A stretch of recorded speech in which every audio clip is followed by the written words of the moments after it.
started your question, so I had the similar thing. Not only ASEAN, but what about neighboring Bangladesh, Nepal, Bhutan? How does the Seven Sisters fit into the Look-East doctrine, and will Britain benefit from it? Thank you, sir. Thank you for giving me the opportunity. There was, of course, Manoj Jhaji is from Bihar, and that is also, I consider, a part of East. And our defense expert has very eloquently spoken about the Indo-Pacific, the strategic importance of Indo-Pacific. The lady here, Ms. Khan, she's spoken about the economic aspects, and I completely agree. There is one thing which I would like to explain to everyone else, is that we're talking about India. India is just not a singular entity. India is not about, and when you come to London, we don't expect only to see the Britishers. We see different cultures, we taste different cuisine. But India is far bigger than that. So what works for you in, let's say, Hyderabad? I see a lot of people from Telangana here.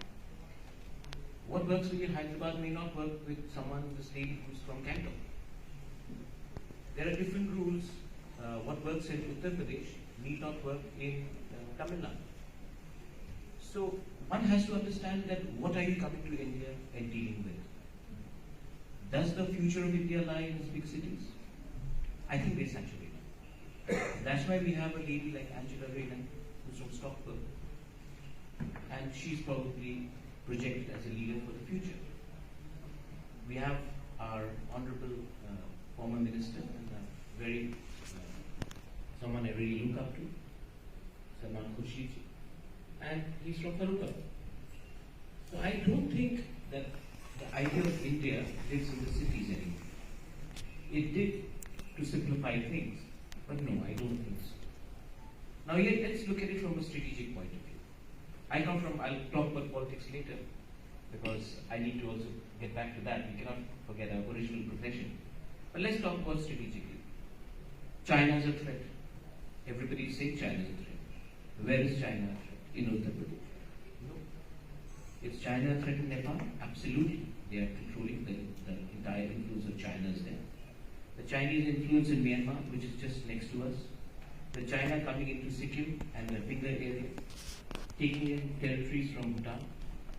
China looking at influencing through Asian development banks in Bangladesh. China coming and taking over a port of Sri Lanka. China having a huge amount of influence and blocking India's entry into ASEAN countries. China will not defeat us through military. China will economically starve us. And what are we doing in the Eastern Theatre? You know, England and India have a shared history.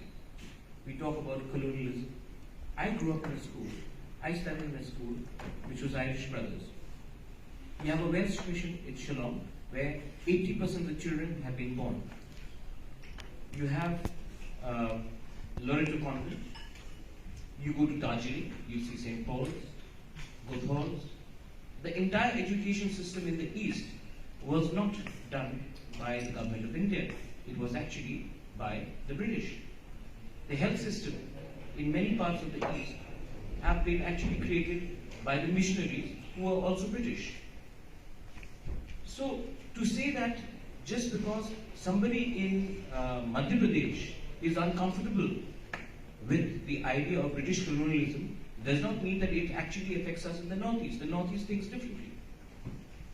We in the Northeast are actually asking for a separate time zone from the rest of India because we would like to go with the Assam tea time because the sun rises a lot earlier. So for productivity issues, we want a separate time zone.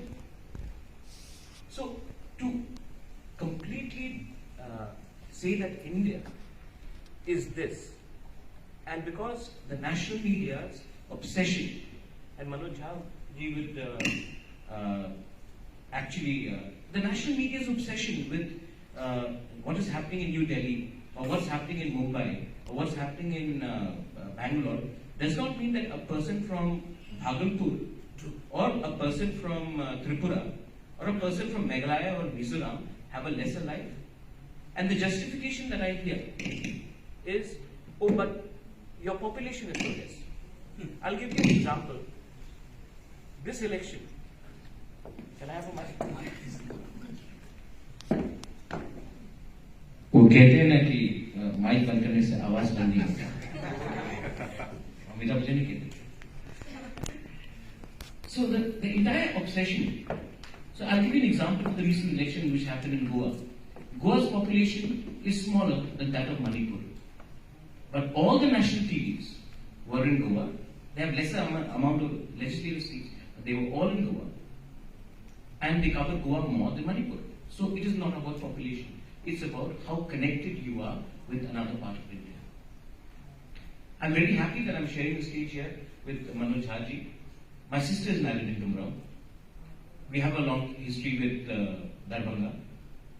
And we've actually, there was a time when everybody said, oh, Bihar, Gunda Raj. Are you to Bihari? You know how much it does to hurt the conscience of an individual in that area? So I would urge Britain, England, you have a deep connection with our part of the world. And kindly do not ignore that. When you talk about trade need not be only manufacturing jets. Our region is pristine with mountains, rivers. Why don't you look at tourism? You will not be able to compete with a Taj or a ITC in Bombay or Delhi, but you could look at tourism in our part of the world. You could look at agriculture. You could look at trade. There is a road from Manipur which goes all the way up to Thailand. Who built that road? Well, not us. It was definitely not Nitin Gadkari. It was General Stilwell. It is still there. These routes need to be explored. Linkages to Bangladesh.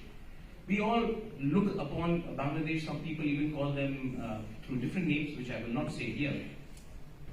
Bangladesh's economy is growing faster than ours. In fact, their output is far more than ours. Can we ignore such a big population?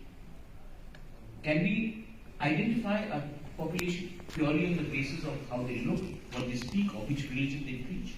No. So if India needs to actually come up in the global forefront, India will need to get away from this nationalistic politics. Yes, there was a time when we needed to assert ourselves. Shashi Tharoor has done it many times in the British Parliament and also. But beyond the rhetoric, there has to be productivity. What is that productivity? The productivity is why is everyone doing business in China? We can all talk about human rights. We can all talk about lack of democracy. But the ease of doing business is faster there, it's easier there. But when it comes to Britain and India, not only have we inherited civilization, we have also inherited a deep-rooted bureaucracy which is in India and it's in Britain. And that's why the problem I don't see is between the politicians. I see it more between the red tapeism which exists. Coming back to our region, now coming back to what Manoj Haji was saying, of course we need people-to-people contact. Of course we need to have a dialogue. We have inherited a constitution which is completely, more or less from the British. We are communicating here today in English. The language which in people in my state, my tribe, we belong to a small tribe, Tiprasa people, very small tribe. But let me proudly say that we lost 1,100 soldiers fighting shoulder to shoulder in Myanmar in the Second World War. And we fought along with the British against the Japanese. We did it because we believed in the idea of protecting our people and our land. The Battle of Kohima, the Battle of Manikya, Imphal, these have happened and our people have seen and never did once. We are not ungrateful people, we remember that. So I urge all of you all to even explore that part of India, where you will not be bowed down by hostilities of the past. India loves a lot of things English. That we are today, Tiprasa people today, are asking for a language to be written in a script which is Latin, Roman, English. Because we understand that tomorrow if we have to go and seek opportunities, it is always easier to learn English. Today, an Indian has an advantage over the rest of the world, unlike, let's say, a Chinese or someone from a Latin country, because when they come, they already know the language. We do not come trying to grasp hold of the language. We know the language. Our pronunciation may be slightly off here and there, but the entire IT industry has actually boomed compared to our neighbors is because of our proficiency in English. I've never studied outside. I've never gone to Oxford, Cambridge. I've never studied in Delhi. I've never studied in Bombay, Mumbai. I've studied in Northeast. But I think my English is pretty alright for you all to understand what I'm saying. So, education is another area where I think that you all should look into it. Quality education. Healthcare. You already have a legacy of healthcare in our part of the world. Healthcare is again, when Manoj Jhanti says, people-to-people contact. What is the biggest contact? Healthcare. Healthcare can move, shape and move wonders in this world. Healthcare is something you should look at. Tourism is something you should look at. Because tourism is not only about building hospitals, sustainable tourism is something you should look at. Energy. Climate change. We all worry about climate change. We are rich in resources. But we do not want to engage in mining. We do not want to engage in coal mining, limestone mining. We do not want to deplete our resources, our nature. So how about looking at green energy? Green energy is something because, again, while Northeast is rich in its rivers, we are bound by only a chicken's neck. Again, someone from Sikkim would be able to let you understand that. It's a chicken's neck. And while we are resource rich, we need clean energy. Our transmission lines don't come when there is an avalanche, or when there is an earthquake, or there is a landslide, there rains, storms. We don't have electricity for 5-6 days. How about having captive power plants? How about having green energy where we do not need to depend on a transmission line? So these are areas that I urge the West, the British, the English, should look at that. And please come to our part of the world.